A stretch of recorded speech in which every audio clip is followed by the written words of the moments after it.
आत्मीय भाइयों एवं बहनों, युग ऋषि के संदेश पुस्तक से आपको अध्याय 8 से ज्ञान यज्ञ के बारे में गुरुदेव के लिखे गए संदेशों को पढ़कर सुना रहे थे। आइए सुनते हैं हमारे आंदोलन की पृष्ठभूमि ज्ञान यज्ञ। साथियों, युग निर्माण के लिए हमें ज्ञान का प्रकाश उत्पन्न करना है। जिन दुर्बलताओं और बुराइयों ने जनमानस पर आधिपत्य जमा रखा है, उनकी बुराइयों और हानियों को यदि मनुष्य भली प्रकार समझ ले तो उन्हें छोड़ने के लिए अवश्य उत्सुक होगा। यदि प्रगति और शांति का सच्चा मार्ग उसे विश्वासपूर्वक उपलब्ध हो जाए तो अनैतिक अपराधपूर्ण खतरे से भरे हुए दुखदायी रास्ते पर वह क्यों चलेगा। संसार में जितनी भी क्रांतियां हुई हैं, उनमें सर्वप्रथम विचार विस्तार हुआ है। विचार विस्तार ही हुआ है।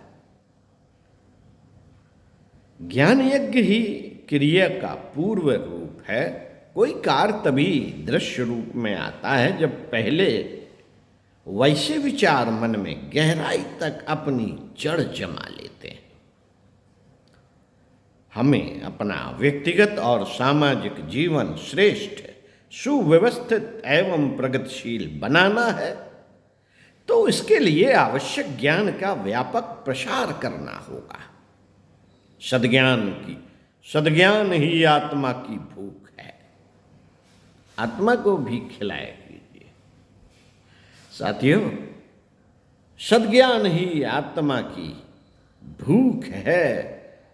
उस भूख को पूर्ण करने के लिए हमें अपनी परमार्थ वृत्ति को प्रबुद्ध करना पड़ेगा। ज्ञानदान सबसे बड़ा है। इसे ब्रह्म कर्म कहा गया है। आपत्ति से उबारने वाले साधनों में ज्ञान ही प्रधान है। व्यक्ति में सुधार और परिवर्तन इसी माध्यम से संभव हो सकता है। अखंड ज्योति परिवार के साथ अब हम युग निर्माण के लिए ज्ञान यज्ञ आरंभ करते हैं। विभिन्न प्रयोजनों की पूर्ति के लिए विभिन्न यज्ञों के आयोजन होते रहे हैं। गायत्री का अग्निहोत्र यज्ञ प्रथम अध्याय के रूप में अब अपने नियत लक्ष्य तक आ पहुंचा। यज्ञ की महत्ता से अपरिचित जनता ने उसका महत्व समझा भी और उसे अपनाया भी। साथियों, अब ऊंची कक्षा में पंचकोश साधना के साथ साथ ज्ञान यज्ञ का महाअभियान प्रारंभ किया जा रहा है। युग निर्माण की पृष्ठभूमि यही है। साथियों, हमें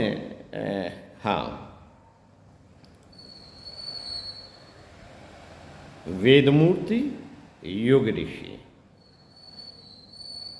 तपोनिष्ठ पंडित श्री राम शर्मा आचार्य जी द्वारा अखंड ज्योति जनवरी 1962 पृष्ठ 39 में दिया गया संदेश। साथियों, हमारे युग निर्माण के दो ही महत्व हैं, दो ही सूत्र हैं जिन पर आपको चलना और चलाना है लोगों को।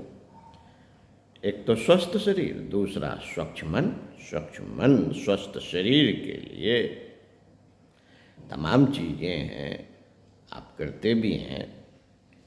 स्वच्छ मन के लिए आप प्रातः 5 बजे से पंचकोश की साधना, ध्यान धारणा शुरू कीजिए और फिर पंचकोशों की साधना के बारे में जानिए, पढ़िए।